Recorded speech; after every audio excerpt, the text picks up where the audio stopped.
बच्चों, आज आप मेरे साथ आपकी पाठ्यपुस्तक बसंत भाग 2 का पाठ 8 पढ़ रहे हैं, जिसका की नाम है शाम एक किसान। बच्चों, यह एक कविता है और इस कविता के कवि हैं सर्वेश्वर दयाल सक्सेना जी। सर्वेश्वर दयाल सक्सेना जी हिंदी साहित्य के एक महान कवि रहे हैं। बच्चों, ये इस बात में विश्वास किया करते थे और कहा भी करते थे कि जिस देश का बाल साहित्य समृद्ध नहीं है, उस देश का कभी विकास नहीं हो सकता। बच्चों, ये मानते थे कि जो छोटे छोटे बच्चे हैं, उनके पढ़ने के लिए अगर अच्छा साहित्य हो, अच्छी किताबें हो, तो उस देश के बच्चे बहुत अधिक उन्नति करेंगे, प्रगति करेंगे, क्योंकि किताबों से ही हमारी सोच विकसित होती है। जैसा हम पढ़ते हैं उसके अनुसार ढलते जाते हैं। तो बच्चों, आज आप सर्वेश्वर दयाल सक्सेना जी की एक बहुत ही अच्छी कविता शाम एक किसान मेरे साथ पढ़ रहे हैं। बच्चों, शाम कैसी होती है? शाम से तो आप रोजाना ही मिलते हैं, क्योंकि जब सुबह होती है, सुबह के बाद जब सूरज अस्त होता है, उस समय को हम क्या कहते हैं? शाम कहते हैं।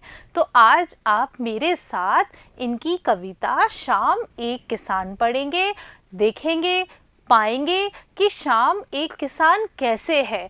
बच्चों, यह कविता मैं आपको पढ़ाना शुरू करूं, उससे पहले मैं आपको इस कविता का एक छोटा सा परिचय देती हूं। चलते हैं कविता के परिचय की तरफ। शाम एक किसान कविता सर्वेश्वर दयाल सक्सेना जी के द्वारा रचित है। बच्चों, आपको हमेशा ध्यान रखना है कि आप जो भी कहानी पढ़ रहे हों या कोई लेख पढ़ रहे हों या कविता पढ़ रहे हों, आपको उसके लेखक कवि का नाम याद ही रखना है, क्योंकि ये हमारी परीक्षा में कई बार पूछ लिया जाता है। तो आज आप जो मेरे साथ कविता पढ़ रहे हैं शाम एक किसान, उस पाठ के कवि कौन है? तो बच्चों, कौन है हमारे कवि? सर्वेश्वर दयाल सक्सेना जी। कविता की पंक्तियों में जाड़े के समय शाम होने के पर प्रकृति के दृश्यों का मनोरम वर्णन किया गया है। कविता में कवि ने विभिन्न रूपकों का परिचय देते हुए प्राकृतिक उपादानों का वर्णन किया है। बच्चों, जब आप यह कविता पढ़ेंगे तो आप देखेंगे कि कवि ने अपनी कल्पना शक्ति का प्रयोग कितने सुंदर तरीके से किया है। बच्चों, जब सर्दी का मौसम होता है, सर्दी के मौसम की जो शाम होती है वह बहुत सुहावनी होती है। उस सुहावनी शाम का कवि ने प्रकृति के दृश्यों के साथ बहुत ही मनोरम वर्णन प्रस्तुत किया है और कविता में कवि ने विभिन्न रूपकों का परिचय देते हुए प्राकृतिक उपादानों का वर्णन किया है। बच्चों, कैसे किया है यह तो आप कविता में पढ़ेंगे तब जानेंगे। तो बच्चों, अब हम शुरू करते हैं हमारी कविता। देखते हैं क्या लिखा है कवि जी ने। आकाश का साफा बांधकर सूरज की चिलम खींचता बैठा है पहाड़, घुटनों पर पड़ी है नदी चादर सी, पास ही दहक रही है पलाश के जंगल की अंगीठी।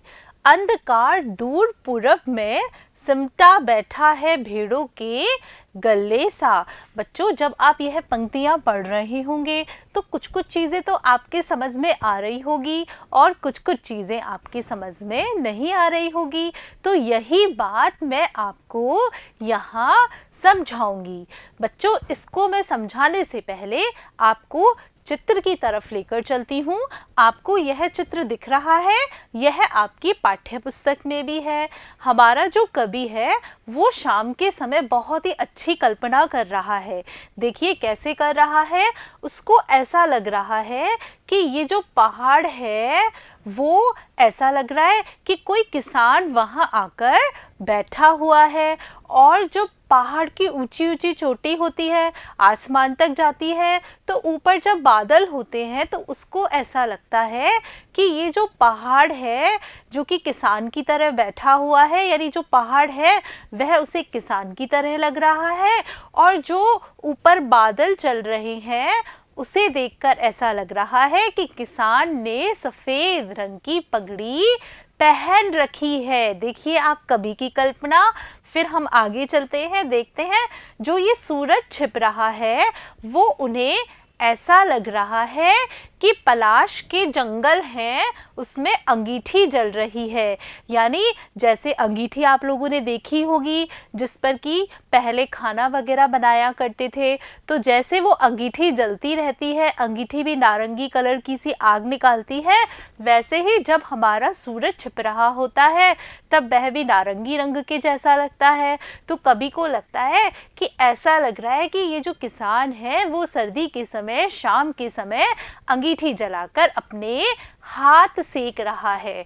और देखिए कवि कह रहा है सूरज की चिलम खींचता, और जो ये व्यक्ति है वो कैसा लग रहा है, चिलम खींचता हुआ सा लग रहा है। कैसे लग रहा है कि सूरज छिपने वाला है, तो छिपने वाला होता है तब थोड़ी थोड़ी सी धुआं भी निकलती है, तो उसको देखकर ऐसा लग रहा है कि सूरज चिलम खींच रहा है। और देखिए कवि को ऐसा लग रहा है कि ये जो नदी बह रही है ना पहाड़ के पास से, वो नदी ऐसी है जैसे कि ये किसान अपनी धोती फैलाकर बैठा हुआ है। बच्चों कवि ने इतनी सुंदर कल्पना की है, उस कल्पना का अब हम अर्थ करते हैं। देखिए आकाश का साफा बांधकर सूरज की चिलम खींचता बैठा है पहाड़। देखिए कितनी सुंदर बात कह रहे हैं, आकाश का साफा बांधकर। साफा यानी कि पगड़ी। आपने देखा होगा ग्रामीण क्षेत्र में लोग अपने सिर को ढकने के लिए पगड़ी पहनते हैं। तो वो क्या कह रहे हैं कि जो किसान है वो कैसा लग रहा है कि उसने आकाश रूपी पगड़ी को अपने सिर पर बांध रखा है और सूरज की चिलम खींचता, और जो डूबता हुआ सूरज है वह ऐसा लग रहा है उसके पास में कि वह सूरज की चिलम को खींच रहा है। बैठा है पहाड़, और कौन बैठा है, वह पहाड़ के जैसा बैठा है। यानी जो सामने का पहाड़ दिख रहा है उसे देखकर कवि को ऐसा लग रहा है कि शाम के समय, सर्दी की शाम के समय एक किसान बैठा हुआ है जिसने कि सिर पर आकाश की पगड़ी बांध रखी है और सूरज की चिलम वो खींच रहा है। फिर देखिए घुटनों पर पड़ी है नदी चादर सी, पास ही दहक रही है पलाश के जंगल की अंगीठी, अंधकार दूर पूरब में सिमटा बैठा है भेड़ों के गल्ले सा। देखिए घुटनों पर पड़ी है नदी चादर सी, और जो व्यक्ति बैठा है यानी जो पहाड़ बैठा है जो कि किसान जैसा लग रहा है, वह जब वहाँ बैठा हुआ है तो पास में एक नदी बह रही है इठलाती हुई सी, तो उसे देखकर कवि को ऐसा आभास हो रहा है, कवि कल्पना कर रहा है कि वो बहती हुई नदी ऐसी लग रही है मानो कि इस पर्वत रूपी किसान ने अपनी धोती फैलाकर बैठा हुआ है। यानी पर्वत रूपी जो किसान है उसने अपनी धोती फैला रखी है और बैठा हुआ है। पास ही दहक रही है, और पास ही क्या हो रही है, जल रही है। कैसे जल रही है, गरम लाल लपटों के साथ जल रही है। क्या जल रही है, पलाश के जंगल की अंगीठी।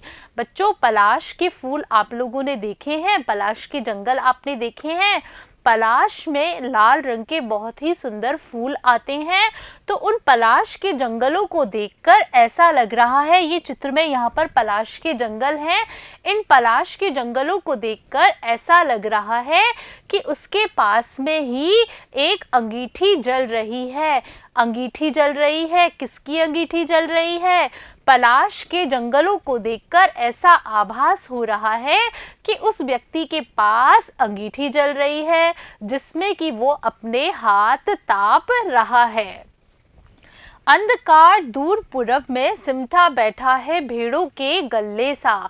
बच्चों जब सूर्य उदय होता है तो पूरब की दिशा में उदय होता है, और जब अस्त होता है तो वह दूसरी दिशा में अस्त होता है। तो अंधकार दूर पूरब में, और जो छुपता डूबता हुआ सूरज है, अस्त होता हुआ सूरज है, वह ऐसा लग रहा है जैसे कि सिमटा बैठा है भेड़ों के गल्ले सा। सिमटा यानी इकट्ठा होकर, भेड़ों के गल्ले सा यानी भेड़ों का जो झुंड है जब वो इकट्ठा होकर एक जगह बैठा हुआ होता है, वैसे ही डूबता हुआ सूरज है या सूरज डूबने के समय जो हल्का हल्का अंधेरा होता है, उस अंधेरे को देखकर ऐसा लग रहा है कि भेड़ों के गल्ले यानी भेड़ों के झुंड सा सूरज सबको समेटकर बैठा हुआ है। तो बच्चों, आप लोगों ने देखा इसमें कि जो आकाश का तो साफा बांध रखा है किसान ने, और वो किसान कैसा लग रहा है, पहाड़ को किसान की तरह माना है, यानी जो पहाड़ है वो किसान के जैसा लग रहा है, और वो सूरज रूपी चिलम को खींच रहा है, और उसने अपने सिर पर जो साफा बांध रखा है वो किसका है, आकाश का बना हुआ है। किसान के पास जो नदी बह रही है, उस नदी को देखकर ऐसा लग रहा है कि मानो किसान अपनी धोती फैलाकर बैठा हुआ है, और जो उसके पास में जंगल है उसे देखकर ऐसा लग रहा है मानो वह अंगीठी के पास बैठा हुआ है। और जब सूरज छिप रहा है तो उस समय ऐसा आभास हो रहा है जैसे कि बहुत सारी भेड़ों का झुंड है वो सिमटकर बैठा है। तो बच्चों, यहाँ बहुत ही सुंदर तरीके से कवि ने प्राकृतिक वर्णन किया है, और जो इस पद की खास बात है वह यह है कि यहाँ पर हमें मानवीकरण अलंकार और उपमा अलंकार का प्रयोग देखने को मिल रहा है। बच्चों, चलते हैं आगे। देखिए, अचानक बोला मोर जैसे किसी ने आवाज दी, सुनते हो। फिर इतने में ही जब वो अपनी सोच में तल्लीन है, अपने कार्य करने में तल्लीन है, जैसा कि आप लोगों के साथ भी होता है, जैसे कि आपको कोई कार्य करने के लिए दिया जाता है तो आप उस कार्य में बहुत अधिक डूब जाते हैं, तो आपको पता नहीं होता कि आपके आसपास क्या हो रहा है। ऐसे ही यह जो व्यक्ति है वह बहुत अधिक डूबा हुआ है सब चीज़ों को देखने में, चिलम पीने में। तो ऐसे ही समय उसे जब अचानक से मोर बोलने की आवाज़ सुनाई दी, अचानक से मोर बोला, तो उसे ऐसे लगा कि जैसे किसी ने कहा है सुनते हो, यानी उनको आवाज़ दी है सुनते हो। बच्चों, आपके साथ भी तो ऐसा ही होता है जब आप किसी कार्य करने में बहुत अधिक तल्लीन होते हैं, खोए हुए होते हैं, और उस समय अचानक से आपके पास आकर कोई आपको आवाज़ देता है तो आप हड़बड़ा जाते हैं, हिल जाते हैं। ऐसे ही इस व्यक्ति के साथ हुआ कि अचानक से जब उसको कोई पास में आकर मोर बोल रहा है तो मोर के बोलने पर उसे ऐसा लगा जैसे कि कोई उसे कह रहा है सुनते हो। फिर देखते हैं क्या होता है। चिलम औंधी, धुआं उठा, सूरज डूबा, अंधेरा छा गया। फिर वो व्यक्ति इतना अधिक हड़बड़ा गया, यानी जो हमारे किसान था, पर्वत रूपी किसान था, वह इतना अधिक हड़बड़ा गया कि जो चिलम थी वह औंधी हो गई, यानी कि उल्टी हो गई और बुझने की तरफ चली गई। धुआं उठा, और जब चिलम बुझने लगती है तो क्या होता है, धुआं उठता है। ऐसे ही धुआं उठा और सूरज डूबा, अंधेरा छा गया, और जो सूरज था वह अस्त हो गया और सभी जगह अंधेरा हो गया, यानी कि जो शाम थी वह समाप्त होकर रात के रूप में बदल गई। हाँ बच्चों, ऐसा ही हुआ। तो बच्चों, आज आपने मेरे साथ आपकी पाठ्यपुस्तक बसंत भाग 2 का पाठ 8 शाम एक किसान कविता को पढ़ा, जिसमें आपने देखा कि कवि ने बहुत ही सुंदर तरीके से प्रकृति का मानवीकरण किया है, बहुत ही सुंदर तरीके से प्रकृति का वर्णन किया है। बच्चों, यह बहुत ही प्यारी कल्पना है। यह कवि ही है जो कि अपनी कल्पना से कुछ भी कर देते हैं। बच्चों, जब आपने यह कविता पढ़ी होगी तो आपने पाया होगा कि कवि ने बहुत ही सुंदर तरीके से प्रकृति का मानवीकरण कर दिया है। तो बच्चों, यह कविता आपको बहुत ही अच्छे तरीके से समझ में आई होगी। अब हम इस कविता के अभ्यास प्रश्न अगले भाग में करेंगे। तब तक के लिए नमस्कार बच्चों।